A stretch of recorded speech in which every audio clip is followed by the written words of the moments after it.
Hi guys, எல்லோரும் எப்படி இருக்கீங்க? ஹோப் எல்லாருமே நல்லா இருக்கீங்க அப்படின்னு நம்புகிறேன்.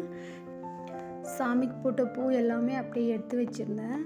சில வீடியோலலாம் பார்த்துருக்கேன். இதில் சாம்பிராணி ரெடி பண்ணுவாங்க. ஸோ நாமளும் ரெடி பண்ணலாம் அப்படின்னு அப்படியே எல்லாமே எடுத்து வச்சுருந்தேன். ஒரு 2-3 வீக்ஸாக எடுத்து வச்சுருந்தேன். அதுக்கப்புறம் நம்ம கார்த்திகை தீபத்துக்கு வீட்டில் தீபம் கோலம் போட்டிருந்தோம் இல்லைங்களா, டெக்கரேஷன். அந்த பூ அப்போது எடுத்து வச்சுருந்தோம், அப்படியே இருந்துச்சு. சரி, ஓகே, இதில் தூபம் செய்யலாம் அப்படின்னு தான் எடுத்து வச்சுருந்தேன். நான் இதுக்கு என்னெல்லாம் ஆட் பண்ணியிருக்கேன் அப்படின்னு பார்க்குறதுக்கு முன்னாடி இந்த வீடியோ பார்க்குறவங்க நம்ம சேனலை சப்ஸ்கிரைப் பண்ணலன்னா ப்ளீஸ் சப்ஸ்கிரைப் பண்ணிக்கோங்க. நான் இதுக்கு ஏலக்காய் ஒரு 10, கிராம்பு ஒரு 10, பட்டை ஒரு 2 துண்டு, அதுக்கப்புறம் பச்சை கற்பூரம் கொஞ்சம் ஆட் பண்ணியிருக்கேன். அதெல்லாம் நீட்டாக இந்த மாதிரி கிரைண்ட் பண்ணி எடுத்திருக்கேன். கிரைண்ட் பண்ணி எடுத்ததுக்கப்புறம் நான் நெய் ஆட் பண்ண போகிறேன்.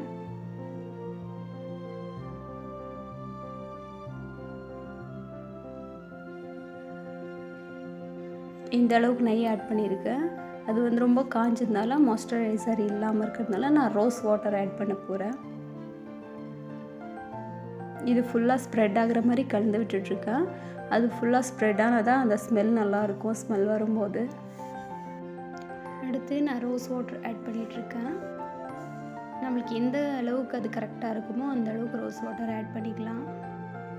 நம்ம நார்மல் வாட்டர் ஆட் பண்ணுறதை விட ரோஸ் வாட்டர் ஆட் பண்ணால் அதனுடைய அரோமா ரொம்ப நல்லாயிருக்கும் அப்படின்றதுக்காக நான் ரோஸ் வாட்டர் எடுத்திருக்கேன்.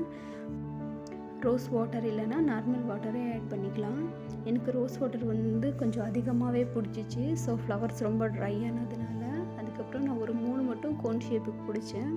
அதுக்கப்புறம் ஒரு விளக்கு, அகல் விளக்கு எடுத்துகிட்டு அதில் இந்த மாதிரி ஃபில் பண்ணிவிட்டு நல்லா அழுத்தி விட்டுட்டு தட்டி விட்டேன். அது நீட்டாக தீபம் ஷேப்புக்கே வந்துருச்சு. ரொம்ப நல்லா இருந்துச்சு. பாருங்கள் எப்படி வந்திருக்குன்னு. எல்லாமே இதே மாதிரி பிடிச்சி வச்சுட்டேன்.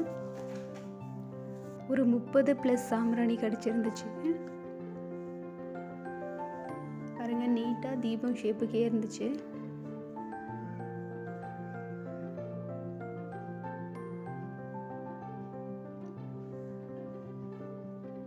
யாரெல்லாம் இந்த மாதிரி ட்ரை பண்ணியிருக்கீங்க அப்படின்னு மறக்காமல் கமெண்ட் செக்ஷனில் சொல்லுங்கள்.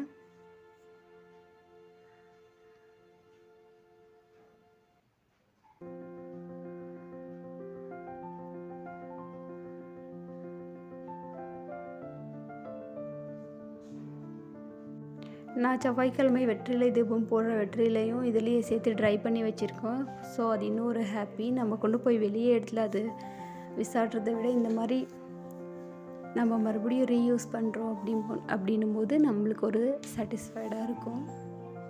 பாருங்கள், இந்த மாதிரி எல்லா தீபமும் பிடிச்சி விட்டேன். ரொம்பவே அழகாக வந்துருந்துச்சு தீபம் ஷேப்பு.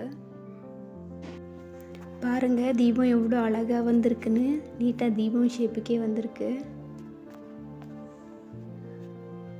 அகல் விளக்கு எப்படி இருக்கோ சேம் அந்த மாதிரியே வந்திருக்கு. 1 டே ஃபுல்லாக வெயிலில் வச்சிட்டோம். அது ஃபுல்லாகவே காஞ்சிருச்சு. காஞ்சதுக்கப்புறம் இந்த மாதிரி பாருங்கள், முதல்ல முருகன் முன்னாடி வச்சு தான் ஏற்றிருக்கேன். நறுமணம் ரொம்பவே நல்லாயிருக்கு. சாமிக்கு போட்ட பூவை நம்ம தூக்கி போடுறதுக்கு பதிலாக இந்த மாதிரி செஞ்சு பார்த்தா ரொம்பவே சாட்டிஸ்ஃபைடாக இருக்குது. நீங்களும் வீட்டில் ட்ரை பண்ணி பாருங்கள். பிடிச்சிருந்தால் லைக் பண்ணுங்கள், ஷேர் பண்ணுங்கள், சப்ஸ்கிரைப் பண்ணுங்கள். தேங்க்ஸ் ஃபார் வாட்சிங். பாய்.